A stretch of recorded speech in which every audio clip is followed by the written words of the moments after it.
خی بەوشندەی میێرەبان سڵاوتان لەبێت بینەرا بەڕێز و خۆشویستەکانی بەرنامەی دین و دنیا خۆشحاڵین لە ئەڵلقەیەکی نوێی بەرنمەکەتان بە خزمەتەوەی بەڕێز و خۆشەویست ئەگەینەوە. ئازیزان لە دووەڵخێ ڕابردوودا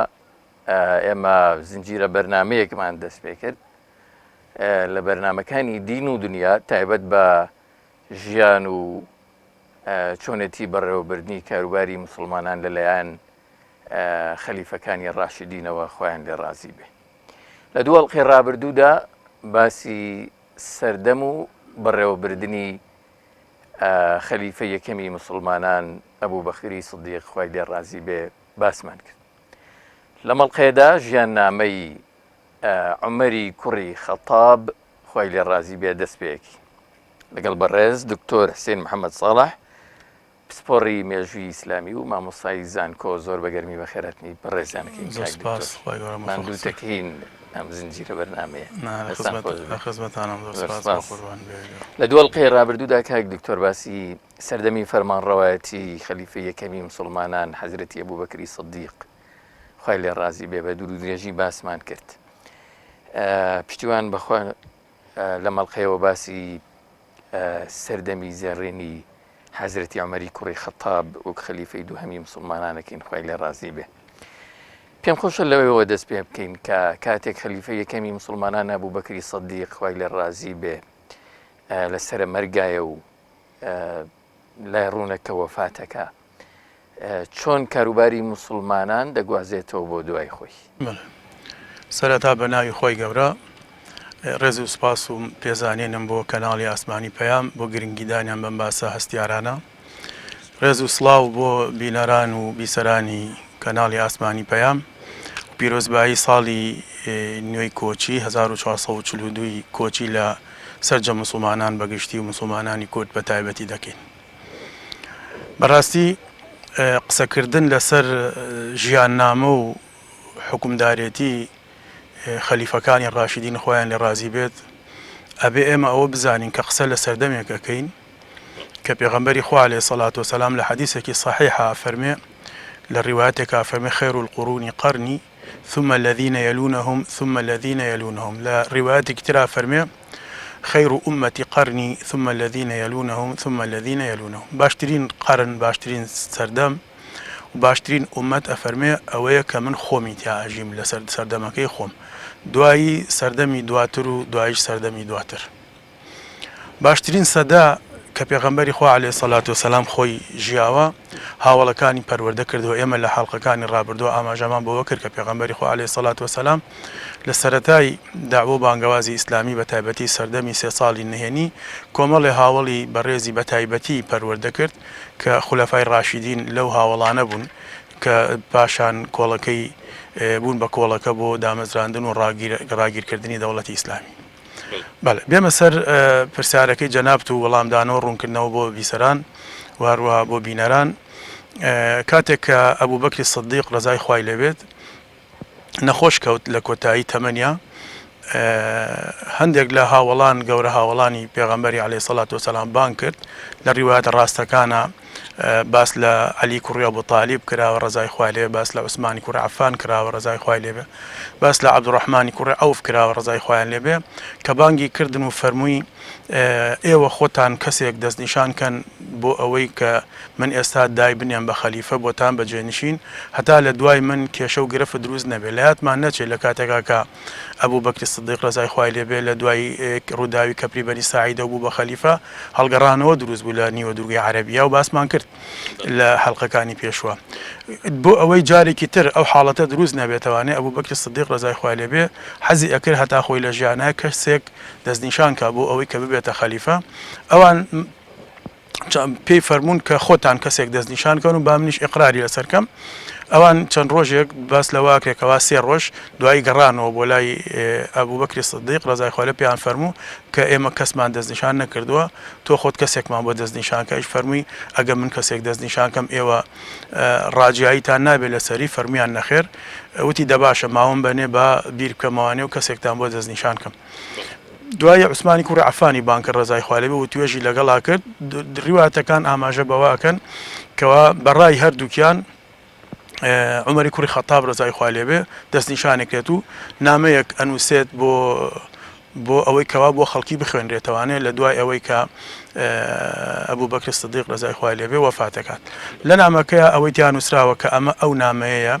خەلیفەی پێغەمبەری خوا عەلەیهی سەڵات وسەلام ئەبوو بەکری کوڕی ئەبی قوحافە نووسیوێتی لە کاتێکا نووسیوێتی کە دوایین ساتێتی بە دنیا و یەکەمین ساتێتی بۆ قیامەت لە کاتێکا نووسیوێتی کە خەڵکی تاوانبار و فاجیر تەوباکە لە کاتێکا نووسیوێتی کەوا ئیتر پەیوەندی بە دنیاوە نامێنێ پەیمان و عەهدەکەم ئەوەیە بۆتان کە لە دوای من عومەری کوڕی خەتاب ڕزای خوای لێبێ خەلیفە ئەبێت لە دوای بپرسین کاک دکتۆر بۆچی عومەری کوڕی خەتاب یعنی جۆرێک لە ئیتیفاق هەبوو لەسەری با بڵێین عومەری کوڕی خەتاب ئێمە لە حەڵقەی ڕابردوو شاباسمان کرد کە ئیجماعی ئومەی ئیسلامی هەموو سەحابەش لەسەر ئەوەیە کە باشترین کەس لە دوای پێغەمبەری خوا عەلەیهی سەڵات وسەلام ئەبوو بەکری سدیق بووە لە دوای ئەویش عومەری کوڕی خەتاب لە دوای ئەویش عوسمانی کوڕی عەفان و لە دوای ئەویش عەلی کوڕی ئەبوو تاڵیب ڕزای خوایان لێبێت هەندێک لە هاوڵان کە ناوی تەلحەی کوڕی عوبەیدوڵڵا هاتووە لەگەڵ عەلی کوڕی ئەبوو تاڵیبە بە ناو کە ئەم دوو ناوەیە وابزانام ئیمامی ذەهەبی ئەفەرمێت ضەعیفە کە بە ناو ئەم دوو هاوڵە هات بێ بەڵام وەکو ڕووداوەکە و چووبن وەلای ئەبوو بەکری سدیق ڕزای خوای لێبێ نیگەرانیان دەربڕی بێ ڕووداوەکە صەحیحە بەس نیگەرانەکە عرستانەکەم لە کاتێکا کە پێش ئەوەی کە وەفات کات لەگەڵ عوسمانی کوڕی عەفانە و توێژیان کرد و باس لەسەر ئەبوو بەکری عومەری کوڕی خەتاب کرا طبعاً ئەم باسە بڵاو بۆ لە ناو هاوڵانە ئەم دوو هاوڵە یان ئەگە ئەم دوانە نەبن هاوڵی تر بن کە ڕۆیشتن بۆ لای ئەبوو بەکری سدیق ڕزای خوای لێبێ لەو توموتیژی و حرس و شدەتەی عومەری کوڕی خەتاب ئەترسان لەوەی کەوا خەڵکی بەرگەی ئەو توموتیژی و ئەو شدەتە نەگرێت طبعاً توموتیژی و شدەت جیایە غەزەب و تووڕەیی جیایە ئەڵێن خەڵک ئەڵێ عومەری کوڕی خەتاب تووڕە بووە تووڕە شتێکی باش نییە لە صفاتی ئەسحابی پێغەمبەر نییە تووڕە بوون چونکە پێغەمبەری خوا عەلەیهی سەڵات وسەلام هەمیشە و بەردەوام ئامۆژگاری هاوڵانی کردووە کە فەرمێتی تووڕە مەبن لا تەغزەب لا تەغزەب بەڵام عومەری کوڕی خەتاب ڕزە تووڕە نییە بەڵام توموتیژە حەریسە سوورە لەسەر ئیشەکان جددیە یعنی بەتومی شتەکان ئەگرێ تەساهول و نەرمیتیان نییە لە بەرامبەر جێبەجێکردنی فەرمانی خوا پێغەمبەری خوا عەلەیهی سەڵات وسەلام ئەم توموتیژیە و حرس و شدەتەی عومەری کوڕی خەتاب ترسی ئەوەیان هەبوو کە موسڵمانەکان بەرگەی نەگرن مسلمان بەهۆی ئەوەوە هەندێک لە مسلمان تووشی تاوان ببێ لە ئەمری دەربچن و بە قسەی نەکەن و چونکە لە قسە دەرچوونی ئەمیری مسلمانی یا خەلیفەی پێغەمبەری خوا عەلەیهی سەڵات وسەلام تاوانە لەوە ئەترسان بۆیە چوون بۆ لای وتیان تۆ ناترسی لەخوا چی جوابی خوا ئەیەتەوە لە کاتێکا کە تۆ عومەرە دەستنیشان کردووە فەرمووی ئێوە من مەترسێنن بەخوا چونکە من لە ئێوە زیاتر لەخوا ترسم و لە ئێوەش زیاتر عومەرە ناسم من ئەگەر خوای گەورەش پرسیاری لێکردم کێت بەجێهێشت لە دوای خۆت پێ ئەفەرموم پێ ئەڵێم کەوا باشترین کەسم بەسەر باشترین ئومەتەوە بەجێهێشتووە کە عومەری کوڕی خەتاب ڕزای خوای لێبێ ئەگەر عومەر سەبرگر و ئارامگر بێت ئەوە کاری باشەکات و ئێوەش لە بەردەستی ئەحەسێنەوە خۆ ئەگەر لابات و کاری خراپکە من غەیب نازانم و خوای گەورەش خۆی ئاگادارە بە هەموو کردەوەکان بەو شێوەیە ئەبوو بەکری سدیق ڕزای خوای لێبێ وەڵامیایەوە بەڵام دوای ئەوەی کەوا ئەم وەڵامەیایە ئەوان ئەیانزانی کە ئەبوو بەکری سدیق ڕزای خوای لێبێ زۆر سەرناسە لە هەموو کە زیاتر خەڵکی ئەناسێ دەروونزانێکی زۆر بەسەلیقە و بەتوانایە بە حکمی ئەو هەموو تەجروبە و ژیانەی کە لەگەڵ پێغەمبەرە عەلەیهی سەڵات وسەلام بەسەری بردووە چونکە لە هەمویان زیاتر لە خزمەتی پێغەمبەرە عەلەیهی سەڵات وسەلام ژیاوە بۆیە قەناعەتیان کرد دەست بەجێ لە کاتێکیشا کە ئەبوو بەکری سدیق ڕزای خوای لێبێ وەفات ئەکات و نامەکەی ئەخوێنرێتەوانێ لە مزگەوتە سەرجەم هاوڵان ئەوانەی کەوا حزوریان هەیە و لە شاری مەدینەن کەس نیگەرانی دەرنابڕێت نامەکەی پێشنیار بوو بۆ مسلمانان یان بڕیار بوو کە ئەبوو هەرجێ بەجێ بکرێت دکتۆر ئەکرەم ضیاء العومەری لە کاتێکا کە حەدیثە سەحیحەکانی سەردەمی خلافەی ڕاشیدەی هێناوە ئەوە باسەکەڵێ هەندێک کەس وای ئەبینن کە ئەمە دانان بێت لەلایەنی خەلیفەوە بەڵام ئەفەرمێ دکتۆر ئەکرەم ضیاء العومەری ئەفەرمێ ئەوە دانان نییە ئەوە مجەڕەدی کاندیدکردنە تەرشیحە کرد چونکە هیچ خەلیفەیەک بە هەر چوار خەلیفەکە ئەبوو بەکری سدیق خۆشیەوە بە یەکەم دەستنیشانکردن نەبوون بە خەلیفە شەرعەتیان وەرنەگرتووە هەتا وەکو ئاشکرا نەکرابێ بۆ ئومەت و ئومەت بەیعەتی پێ نەیابێ بۆیە فەرمێ ئەوەی ئەبوو بەکری سدیق کردی بەرامبەر بە عومەری کوڕی خەتاب ڕەزای خوای لێبێ دانان نەبوو، یعنی تەنسیب نەبوو بە زمانی عەرەبی دای بنێ، بەڵکو تەرشیح بوو، تەرشیحی کرد بۆیان ئەوان ڕازی بوون لەسەری و بەیعەتیان پێ، خۆ ئەگەر ڕازی نەبوونا بەیعەتیان نایە عومەری کوڕی خەتاب نەبوو دەسەڵاتی دانانی ئەو خەلیفە با بڵێن عومەری کوڕی خەتاب بۆچی ئەگەڕایەوە دواتر؟ دەسەڵاتی دانانی هەموو خەلیفەکان نەک هەر عومەری کوڕی خەتاب، چونکە ئەسڵ لە ئیسلامە شورایە، شوراش بە پرس و ڕاوێژە، دوای بڕیارەکەی شوراش ئەبێ دەنگی لەسەر بدرێت. هیچ کام لە خەلیفەکانی ڕاشیدین کە بە ئەبوو بەکری سدیقیشەوە ڕەزای خوای لێبێ بە دەست نیشانکردن دانەنراون، بەڵکو تەرشیحن، بەڵام هەر یەکەی بە جۆرێک دوایی بەیعەتیان پێ دراوە کە لە کاتێکە ئاشکرا کراوە لە مزگەوتی پێغەمبەرە عەلەیهی سەڵات وسەلام کە گەورە هاوڵان و سەرجەم هاوڵان بە مهاجیر و ئەنسارەوە لە شاری مەدینە بوون، هەرە زۆر ژمارەی هەرە زۆریان لێوە بوون، بەیعەتیان پیاوە بەو بەیعەت پێدانە بوون بە خەلیفە، دوایش نامە نێراوە بۆ ویلایەتەکان و هەروەلیەک لە شوێنی خۆی بەیعەتی وەرگرتووە بۆ ئەو خەلیفە بۆ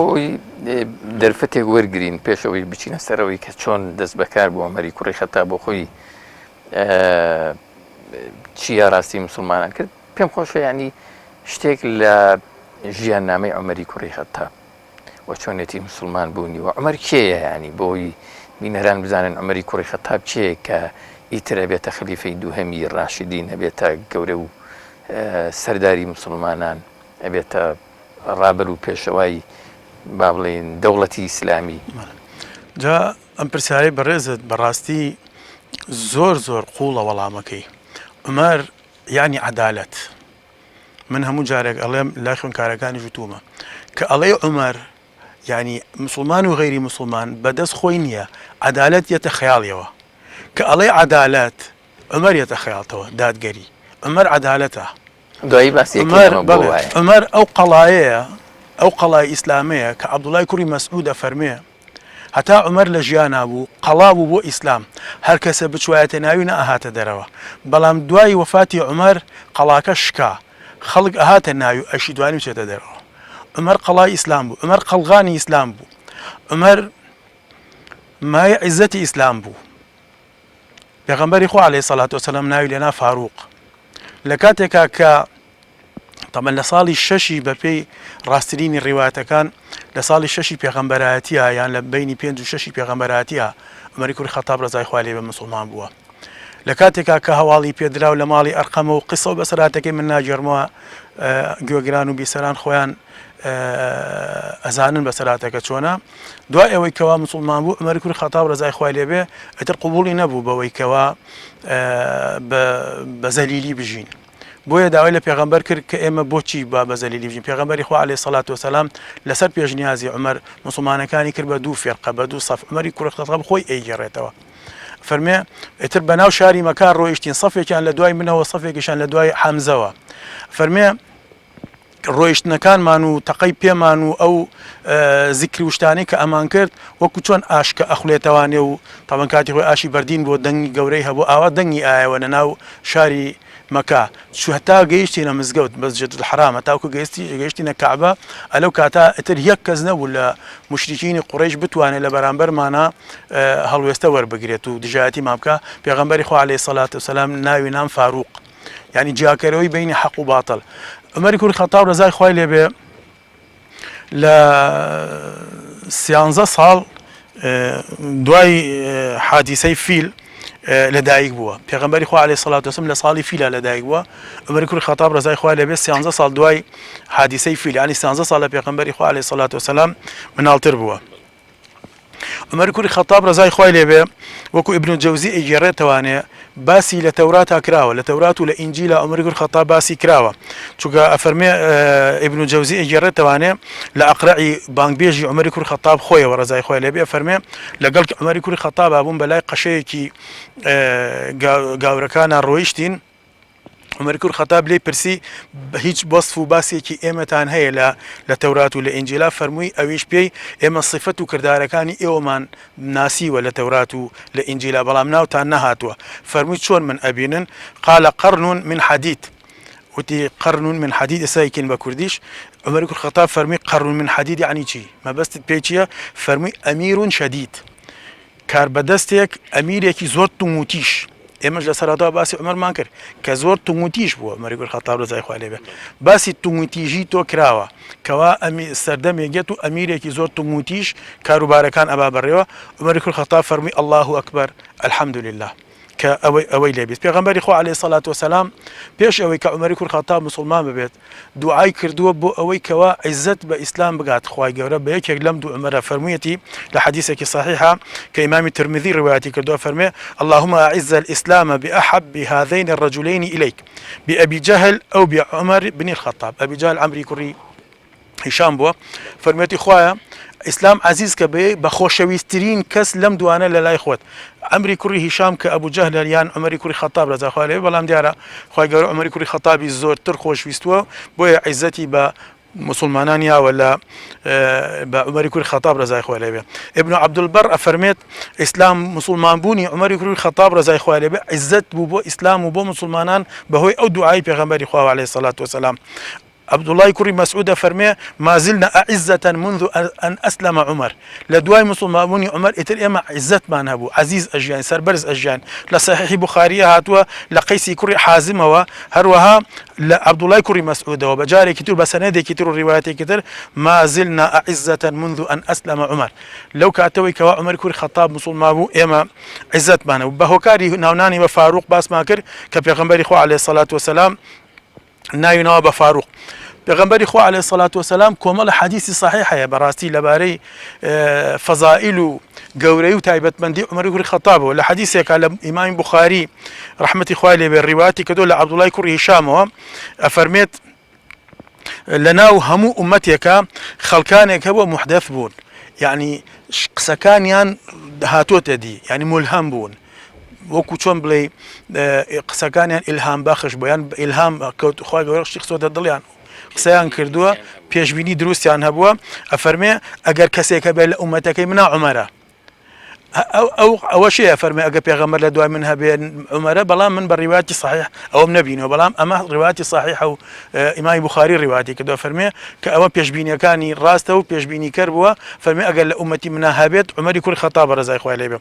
پێغەمبەری خوا عەلەیهی سەڵات بە عومەری کوڕی خەتاب فەرمێت هەر لە صحیح بوخاریە والذي نفسي بيده ما لقيك الشيطان سالكا فجا إلا سلك فجا غير فجك سوێن بەو کەسێک کە گیانی منی بەدەستە تۆ بە هەر ڕێگایەکە بڕۆیت و شەیتان پێ بگات لەو ڕێگایە ئەچێتە ڕێگایەکی ترەوە ینی شەیتانیش لە تۆ ترسێت و ناوێرێ بێتە سەر ڕێگاکەت پێغەمبەری خوا لە حەدیثێکی ترا فەرمێ إني لأنظر إلى شياطين الجن والإنس فروا من عمر من ئەبینم شەیطانەکانی ئینس و جین لە عومەری کوڕی خەتاب ڕاکەن پێغەمبەری خوا عەلەیهی سەڵات وسەلام مژدەی بەهەشتیا فەرمێ ئەبوو بەکر فی الجەنە وعومەر فی الجەنە عەلی کوڕی ئەبوو تاڵیب ڕەزای خوا لێ بێ لە کاتێکا کە عومەری کوڕی خەتاب لە گیانەڵا بوو خەریب وفاتی کرد ئەبوو دەردا وابزانمە گێڕێتەوە فەرمێ گوێم لێ بوو کەسێک ڕەحمەت بووی عومەری کوڕی خەتابە کرد و باسی فەزل و گەورەی عومەری کوڕی خەتابە کرد و ئەی فەرموو من هەمیشە گوێم لە پێغەمبەری خوا بووە ئەی فەرموو من و ئەبوو بەکر و عومەر من و ئەبوو بەکر و عومەر چوین بۆ فڵان شوێن ئەبوو بەکر و عومەرم لەگەڵا بوو هەموو جارە باسیە کرد هیوادارم ئەم جارەش تۆ لەگەڵ ئەبوو بەکر و پێغەمبەر ئابی عەلەیهی سەلام فەرمێ کە ئاوا سەیرم کرد و ئاڕمیاوە سەیرەکەم عەلی کوڕی ئەبوو تاڵیب ڕەزای خوای لێ بێ ئەمەندە عومەری کوڕی خەتابی خۆشویست و تەمەنای ئەوەی کردووە کەوا لەگەڵ وەکو چۆن پێغەمبەری خوا عەلەیهی سەڵات وسەلام لە ژیانیا دائیمە باسی ئەبوو بەکر و عومەری کردووە ئاواش باسی ئەفەرمیەتی من لە ئێستاش بەدواوە من حەزەکەم تۆ لەگەڵ پێغەمبەر و عەلەیهی سەڵات وسەلام ئەبوو بەکرا بێت ئیبن الجەوزی لحديثك لأبو ذر غفاري وجرت وانيا فرمي إن الله جعل الحق على لسان عمر وقلبه خواهي قورا حقي لسر زمان عمر لسر زمان وضل عمر هنا هاتدي عمر كل خطاب رزاي خواهي بخوي أفرمي وافقت ربي في ثلاث كان روايتك ليك الروايات كان في ثلاث يعني أفرمي منو خوا هاورابوين لسيشتا لا حجابی خێزانەکانی پێغەمبەر عەلەیهی سەڵات وسەلام فەرمێ پێغەمبەرم فەرموو با خێزانەکانی تۆ حیجاب کەن چونکە خەڵکی باش و خراپ هەموو شۆ دەکات و قسەیان لەگەڵاکە با حیجاب کەن پێشتر حیجاب نەبوو خوای گەورە ئاەتی حیجابی ناردە خوارەوانێ پەردە لە بینی خێزانەکانی پێغەمبەر و ئەو کەسانی کەوا قسە و توێژیان لەگەڵاکەن ئەمە یەک دووەم شت دەفەرمێ لە مەسەلەی نوێژنەکردن لەسەر منافقەکان کە عەبدوڵای کوڕی سەلول مرد عەبدوڵای کوڕی عەبدوڵا هات بۆ لای پێغەمبەری خوا عەبدوڵای کوڕی سەلول گەورەی منافقەکان بوو عەبدوڵای کوڕی یەکێک بوو لە باشترین موسڵمانە ئەنساریەکان فەرمی هات بۆ لای پێغەمبەری خوا عەلەیهی سەلام هەواڵی مردنی باوکی پێ پێغەمبەری خوا جبەکەی خۆی پێ فەرمی ئەمەی پێوە کفنکەن یەم نوێژیشی لەسەرەکەم پێی فەرموو نوێژی لەسەرەکەی ئەوە کافرە فەرمی خوا نەهی لێ کردو من 70 جار استغفاریان بۆ بکەم من زیاتر ئەەکەم فەرمی ئاخر نابێ نوێژی لەسەرەکەی بەڵام پێغەمبەری خوا عەلەیهی سەڵات وسەلام نوێژی لەسەر کرد خوای گەورە ئاەتی نادە خوارەوانێ فەرمی لا تقم على قبري ولا تصلي على أحد منهم مات أبدا ولا تقم على قبره لمسألة أسراي بدرة كعمر بن الخطاب رأي وأسير كان بكوجرين بلام بيغمبري خو عليه الصلاة والسلام رأي أبو بكر هندي لها ولا كان يورجر لواخ آيات هات أخوارا من تيدي رأي عمر بن الخطاب كالرزاي خو عليه لكم الله لم روداوانا عمر بن الخطاب وافقت ربي هەچەنە بە ڕیوایەتێکی تر هاتۆ بەڵام ئەوە وانە لە ڕاستیە عومەر کوڕی خەتابیش ئەو جورئەتە ناکەکەوە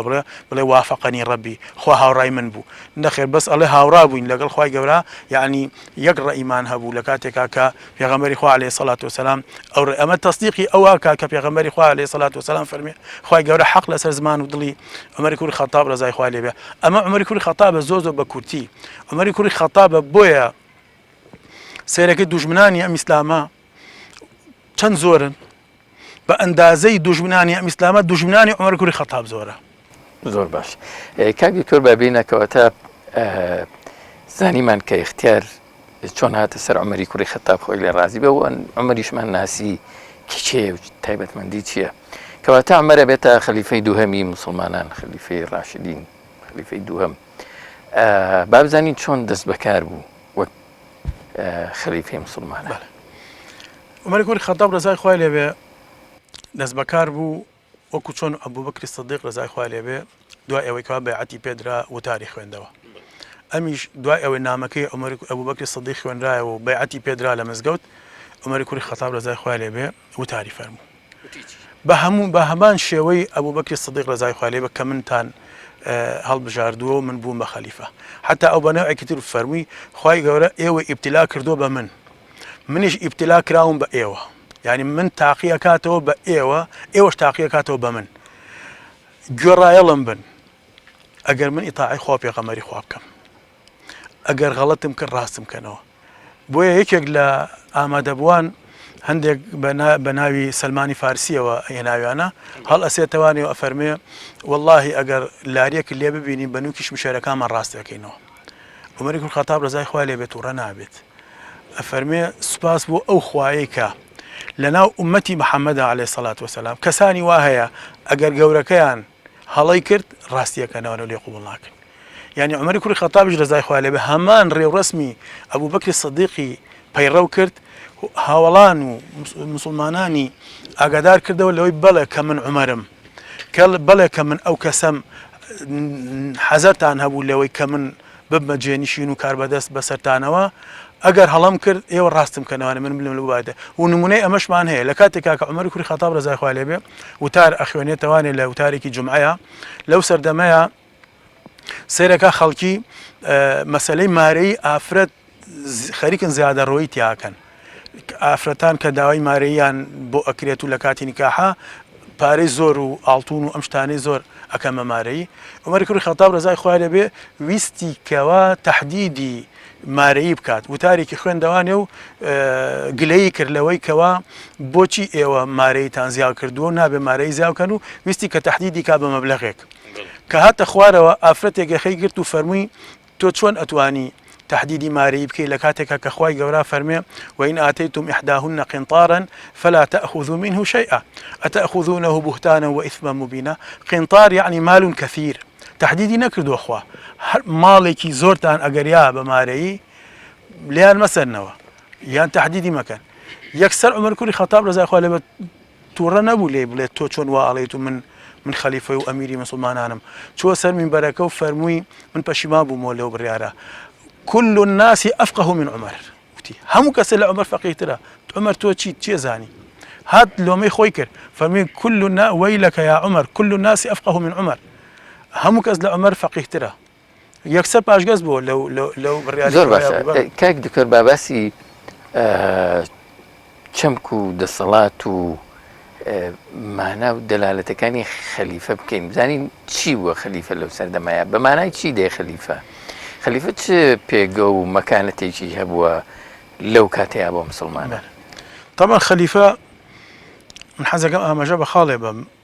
لەسەر ئەم پرسیارەی جەنابێت وا تەسویر ئەکرێت وایەتە وێنا ئەکرێت لە زیهن و خەیاڵی هەندێک کەس کە دوورە لە عەقیدە و لە بیرروباوەڕی ئیسلامی دەست خەلیفە کە کەسی یەکەمە لە ناو دەوڵەتە و ئەزانن وەکو کەسە یەکەمەکانی دنیا مەلیک و پاشا و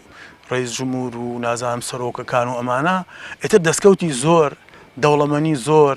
پارەی زۆر حیمایە و سیارەی زۆر یان هەرچی شتێکی زۆر یعنی دەستکەوتی دنیایی تایە بەڵام لە ئیسلامە پێگەی خەلیفە هەم پێگەیەکی دینیە هەم پێگەیەکی دنیاییشە چکە جێنشینی پێغەمبەری خۆی عەلەیهی سەڵات وسەلام بۆ بەڕێوەبردننی ئوموری دین و هەروەها کاربەدەست و لێپرسراوی مسلمانانە بۆ بەڕێوەبردننی ئوموری دنیایی یعنی لە خۆ هەموو ڕێیس جمهور و مەلیک و پاشا و سوڵتان و شتەکان ئوموری دنیاییە بەس ئەم ئوموری دینی و دنیاییشە بەڵام لەگەڵ ئەوەیشە بۆ منسەب بۆ لە بەردەستکەوتی دنیایی ئەو پلە و پۆست و پایان وەرنەگرێتەوە چونکە فعلەن ئەوان بە بەرپرسیارەتی وەریان گرتووە خوای گەورە کافەرمێ وەقیفوهم ئینەهم مەسئولون ڕایان گرن چونکە ئەوانە پرسیاریان لێکرێ مەسئول یعنی پرسیار لێکراو یعنی هەنگاو بە هەنگاو خاڵ بە خاڵ قسە بە قسە بڕیار بە بڕیار ئەبێت لێپرسینەوەی لەگەڵا بکرێ بەڵام مەسئول لە لای ئێمە و لەم سەردەمەی ئەمڕۆ یعنی کەس بۆی نەبێت لە بەرامبەریا بڵێ کەس بۆی نەبێت بڵێ بەری چاوت برۆیە بکەس بێ نەبێ بڵێ بەری لەسەر و هەموو شتێکەوە بێت و کەس نەتوانێت محاسبەیکە دەستکەوتی دنیاییش بزانین ئەبوو بەکر سدیق ڕزای خوای لێبێ ئەخر کە ئێمە باسمان کرد لە حەڵقەکانی پێشەوەتمان من تەحەداکەم ئەگەر کەسێک بڵێک لە کەپری بەنی ساعیدا ئەو ڕۆژە نەگەیشتن نەتیجە کەوتە بەیانی یان تا ئێوارەی پێچوو لە دوانی ڕۆ تا بانگی عەسری پێچوو چەند سەعاتێک بوو کۆتایی پێهات مەسەلەیەکی ئەوە گەورە و گران کەسی یەکەم سەرۆکی دەوڵەت جێنشینی پێغەمبەری خوا عەلەیهی سەڵات وسەلام بۆ چونکە دەستکەوتی دنیایی تیان نییە لە کاتێکا عومەر کوڕی خەتاب ئەبوو بەکر سدیق ئەفڵ پێش ئەوەی وەفات کە فەرمی بزانن چی بەیت المالم لایە بزانن چی بەیت المالم لایە سەیریان کرد وتیان حوشترێکی شیردەر غولامێک بۆ ئەوەی کەوا خزمەتت بکات و کاربەدەستێک لە بەردەستا بێت لەگەڵ قاپێک کە شیرەکەی تا بدۆشرێت و شیرەکەی بۆ بێنن بیخۆی فەرمی دەبیبن بۆ عومەر با نەمێنێتەوە لە هی بەیت المال بیبن بۆ عومەر کە بردیان بۆ عومەر ڕزای خوای لێبێ فەرمی رحم الله ئەبا بەکر لەقەد ئەتعەب من بعده خوا ڕەحمی پێ بکە خوا عەفو بکە ئەبوو بەکر بەڕاستی دوای خۆتە هیلاک کرد دوای خۆتە هیلاک کرد لە کاتێکیشا کە عومەری کوڕی خەتاب ڕزای خوای لێبێ پێش ئەوەی گیانی دەرچێت و برینارە لەسەر مەرگایە فەرمی بزانن بڕۆ بزان چەندم لەلایە قەرز چونکە عومەر کوڕی خەتاب ئەوەی لە بەیت المال بۆ خۆی بڕیاری یابوو تەنها دوو دەست جل جلێکیان بۆ زستان لەبەریەکرد جلێکی زستانە جلێک بۆ هاوین جا خەڵک وازانێ یعنی هەموو زستانێک جلێکی تازە و هەموو هاوینە نەخێ هەر دوو دەست جل بوو تا خەلیفە بوو دوو دانە بوو بۆیە کە ئەژدرا پینەی کرده بوو دەستێک جلی زستانە دەستێک جلی هاوینە ئەمە یەک دابەیەک بۆ ڕکوب تر ئێسترە ئەسپ بە هەرچی شتێکە بۆ ئەوەی کە سواری ببێت لەگەڵ قوتی ڕۆژانەی خۆی کە پێی بژی بە ئەندازەی قوتی ئەنساریەکی متەوەسط زیاتری نەبوو موچەی نەبوو لە بەیت المال بەس ئەوەنە پێی بژی کە پێ فەرمووی بزانن چەندێک قەرزارم بزانن چەند قەرزارم حسابیان کرد 83,000 ترای 83,000 درهم یا 83,000 دینار باز نەکە 83,000 یان 86 فەرمووی دەبڕۆن بزانن ئەگەر پارەی ئالی عومەر یعنی پارەی خۆی و بڵێن عومەری کوڕی عەبدوڵای کوڕی و حەفسەی کچی ئەمانە ئەگەر بەشی ئەکات ئەوە تەسدیدی بکەن ئەگەر ئەو بەشی نەکرد بچن بۆ ئالی خەتاب یعنی باوکی خۆی بازنەکە فراوانترەکە ئەگەر نا بۆ قەبیلەی وازان لە قەبیلەی بەنی نوفەیلە بۆ قەبیلەکەم ئەگەر نا با قوڕەیش هەموو قوڕەیش قەرزەکەم بۆ بنەوانێ ڕازی نەبوو ئەو قەرزەی کە لەسەرەتی لە بەیت المال بدرێتەوانێ ئێستا ئەوەی کەوا نەک سەرۆکی وڵاتەکەی و نەک کە بەرپرسیارەتێکی بەسیتی هەیە لە شوێنێکە سەیرەکەی هەروەکو قارچیە لە پڕێکە هەڵەتۆقەیە ئەمەندای تر سەرۆت و سامان و پارە و پلە و پۆست و ئەم شتانە لەو پلە و پۆستەی کەوا هەیەتی بەکاری هێنێتۆمانە عومەری کوڕی خەتاب ڕزای خوای لێبێ لە کاتێکا کە دیوانەکانی دانا ئەگەر مەجال و بێنە سەر تەفسیل باسی دیوانەکانیش بکەین بەس من ئەم نمونەیەتی ئاگەڕمەوە بڵێ طبعاً بە پێی پێداویستی بە پێی نزیکی لە کۆنی لە ئیسلامە و نزیکی لە پێغەمبەرەوە عەتای دەستنیشان کرد لە ناو دیوانەکانە عەتاون بە هیزارە ئەمڕۆنی موچە بۆ هەموو مهاجرێک 4000 تهدید کرد 4000 بۆ عەبدوڵای کوڕی 3500 لیان پرسی بۆ خۆ ئەیش مهاجرە ئەخۆ لە کاتێکا کە هیجرەتی کرد عەبدوڵای کوڕی تەمەنی 16 بینی 16 بۆ 20 ساڵ بوو یعنی مناڵ نەبوو فەرمووی ئاخر مهاجرین خۆیان هیجرەتیان کردووە عەبدوڵا باوکی هیجرەتی پێ کردووە فەرمووی یعنی کە من هیجرەتم کرد لەگەڵ من ئاهاو بۆیە فەرقی هەیە یعنی بۆ هەموو مهاجرێک 4000 بۆ عەبدوڵای کوڕی 3500 لەبەرەوەی کەوتی ئەو لەگەڵ باوکی هیجرەتی کردووە خۆی هیجرەتی نەکردووە لەو کاتەیشا 500 یەکەم کردوانە لە تهدیدی ئەو موچەی کەوا بۆی بڕێبوونەوانێ لە کاتێکا کە بینی ڕۆژێکیان عومەری کوڕی خەتاب وشترێکی زۆر قەڵە و زۆر جوان و زۆر کەشخە و یعنی تایبەت و تایبەت لە ناو حوشترەکانی بەیت المال و سەدەقا ئەلەوە ڕاومانە فەرمووی ئەوە چییە ئەو حوشترێکی کێیە وتیان ئەوە هینی عەبدوڵای کوڕی تۆیە بانگی کرد وتی وەرە عەبدوڵا ئەو حوشترە چییە وتی وەڵی باوکێک گیان ئەو حوشترە بە پارەی خۆم کڕیومە کە کڕیم حوشترێکی زەعیف و لەڕ و لاواز بوو بەخێوم کردووە و ئاڵفم یاوەتێ و لەوە ڕانومە بۆ ئەوی قەڵەو بێت و ئەی فرۆشم و قازانجەکەی کاسبی یەکەم فەرمووی ئاخر ئەزانی بۆ ئەم حوشترەی تۆ ئەوەندە قەڵە و جوانە ئەڵێن لە کاتێکا کە ئەیبەن بۆ لەوەڕ ئەیبەنە باشترین شوێنەوانێ کە سەوزایی زۆری تاوێڵەنەوە هینی کوڕەکەی عومەری کوڕی خەتابە لە کاتێکا کە بیبن بۆ ئاو بخواتەوانێ باشترین شوێنە ئەیوەستێنن ئاوێنە ئەلەنەوە هی کوڕەکەی عومەری کوڕی خەتابە باری سەرشاری منت قورس کردووە ئەچی فرۆشیت ئەو پارەی کە حوشتەکە و پێکڕیەوە پارەکەی خۆت هەڵ یەگری باقیکتری خەیتە بێتە ماڵەوە یعنی عومەری کوڕی خەتاب ڕزای خوای لێ بێ دەسەڵاتدارێتی ئاوا کردووە هیچ دەستکەوتێکی نەبووە لەوەی کەوا کاربەدەستی یەکەم و کەسی یەکەمە لەناو دەوڵەتی ئیسلامیە بۆیە ئەم عومەرێ بۆیە ڕەمزی عەدالەتە عومەری کوڕی خەتاب ینی مەکانەتی خەلیفە ئاوا بووە لە نێو ئەی بێگومان چونکە پێغەمبەری خوا عەلەیهی سەڵات وسەلام کە ئەو لە کاتێکا کۆچ ئەکات ئەفەرمێت نحن معاشر الأنبياء لا نورث وإنما تركنا صدقة هیچ میراتێک جێ نایەڵین هیچ کام لە خەلیفەکانی پێغەمبەری خوا عەلەیهی سەڵات وسەلام میراتیان جێ نێشتۆ بۆ کوڕ و کچ و خزم و کەس و کارەکانی زۆر باشە کاک دکتۆر لە پاڵ ناوی خەلیفەیە تایبەتمەندیەک لە سەردەمی عومەرا دروستە بێ یان دراوەتە پاڵ عومەری کوڕی خەتاب خۆی لێ ڕازی بێ ئەویش با بڵێن زاراوەی ئەمیرولمومینینە بۆچی بە عومەری کوڕی خەتاب ئەم زاراوەیە بۆ بەکارهێنراوە ئەمیرولمومینین جوانە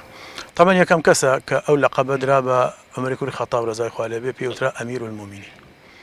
پێش ئەو ئەبوو بەکری سەدیق ڕزای خوا لێ پێیانوتە خەلیفەت ڕەسوول الله جێنشینی پێغەمبەر عەلەیهی سەڵات وسەلام کە عومەریش بوو بە خەلیفە لە سەرەتاوە پیان و خەلیفەت و خەلیفەتی ڕەسوول الله جێنشینی پێغەمبەری خوا عەلەیهی سەڵات وسەلام ئەمە ئەگەر دوای ئەمەش عومەری کوڕی خەتاب کە وەفاتەکات و ئەمری کەسێکی تر ئەبێ بڵێ جێنشینی پێغەمبەر ئیتر ئاوا زۆر هینە زۆر دوور درێژە بێ ڕۆژێک ئەمری کوڕی عاص ڕزای خوای لێ بێ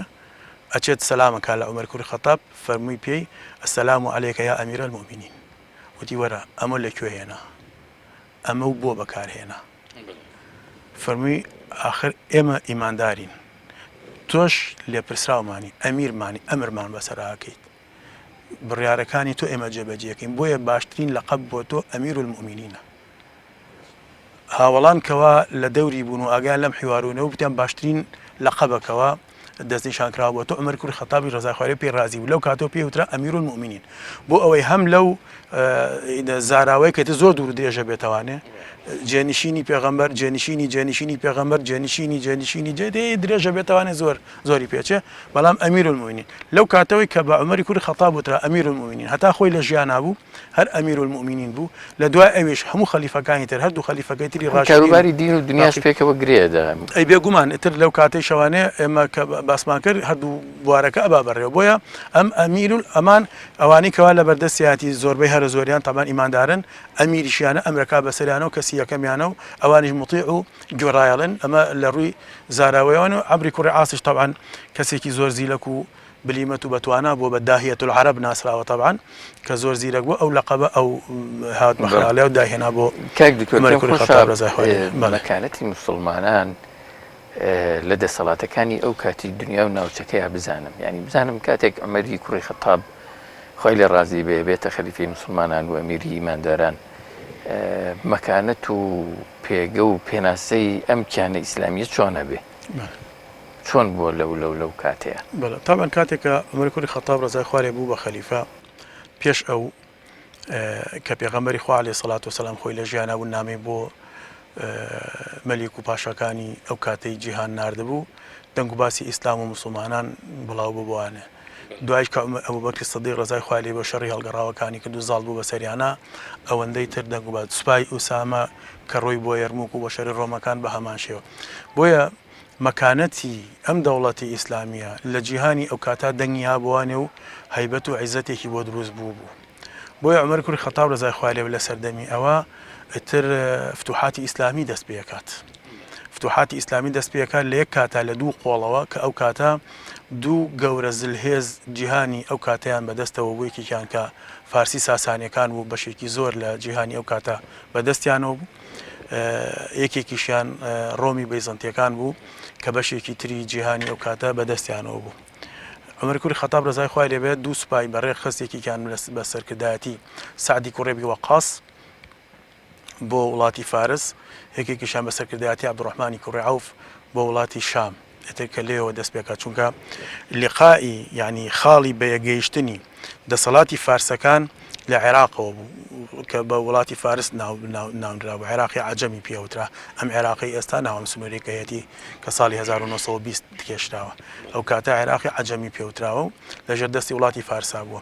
خاڵی بەیەگەیشتن و تەماسی لەگەڵ ڕۆمەکانیشە لە وڵاتی شامەوە کەوا دیمەشق و فلەستین و لوبنان و ئەمانەکەەوە دەست پێکات و بەڵە تورکیامانە هەمووی لەژێر دەستی ڕۆمەکانە بووە. لێرەوە ئێتر فتوحاتی ئیسلامی دەست پێکات و ناوچە بە ناوچە دوای ئەوەی کەوا فەتحەکرێت و ئەچێتە ژێر ڕکێف و دەسەڵاتی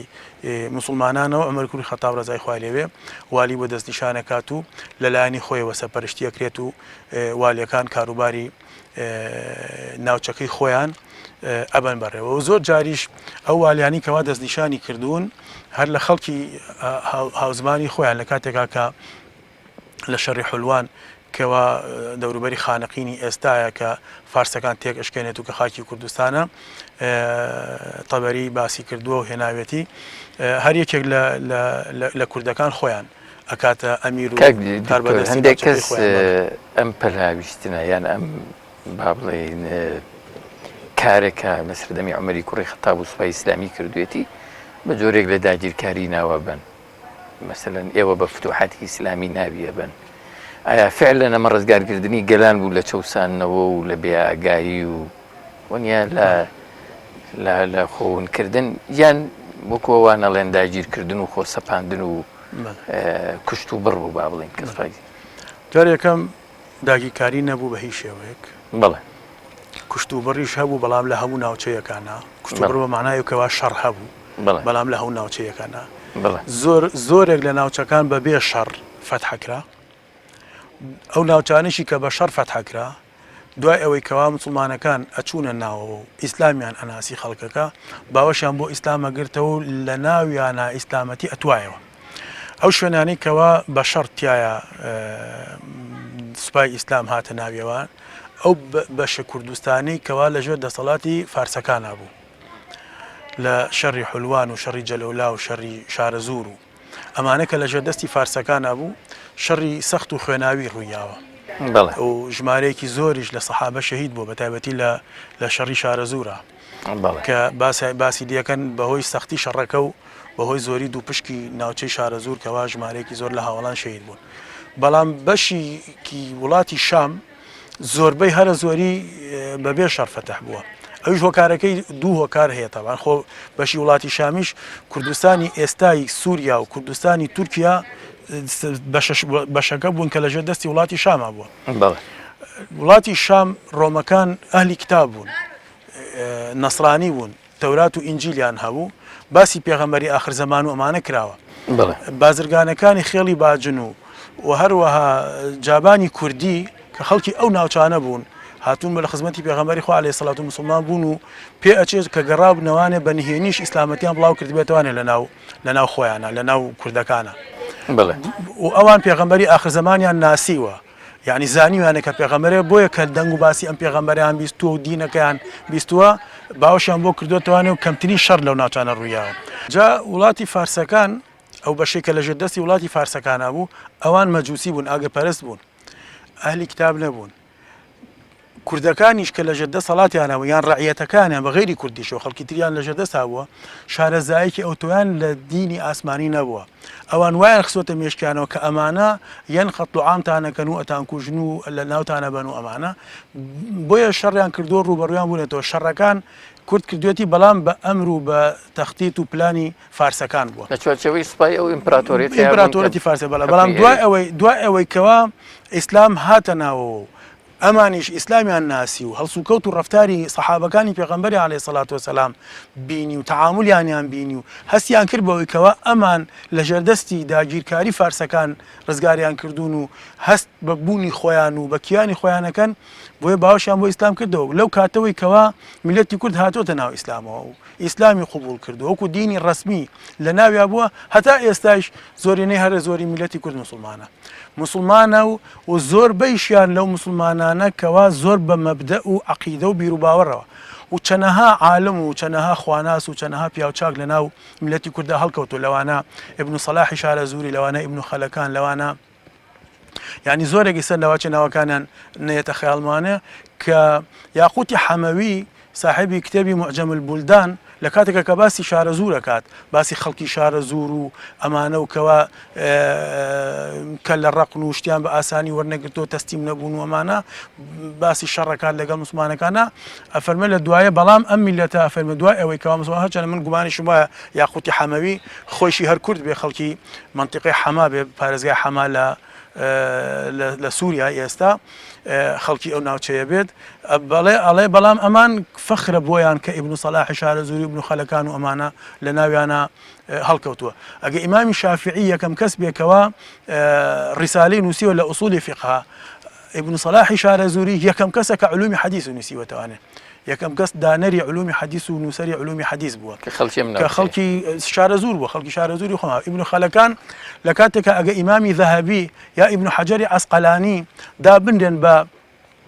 باشترین کەس کە